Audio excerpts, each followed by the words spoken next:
Because of the ongoing pandemic, I'm sure many of you who are planning to attend college this fall still have some unanswered questions. I'd like to take a minute to tell you about some of the things that we're doing at OCtech for this fall to help make it a safer place. First of all, we will require students to wear masks in all of our buildings. That will be true for employees as well. You will also be required to have those masks in the surrounding corridors of the buildings.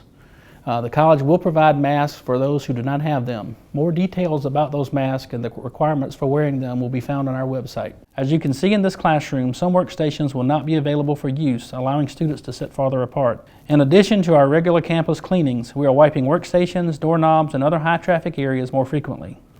We have also installed plexiglass shields in many areas around campus. We know students may sometimes need to meet face-to-face with employees in certain departments.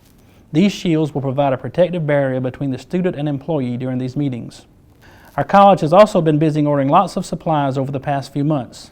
In addition to face masks, we will have face shields, keyboard and mouse covers, gloves, disinfectant wipes, and hand sanitizer. These supplies will be distributed around campus and available for use by faculty, staff, and students. We believe we can have a successful fall semester here at OCtech and also fight the spread of this deadly virus at the same time. I hope to see you all here at OCtech in the fall.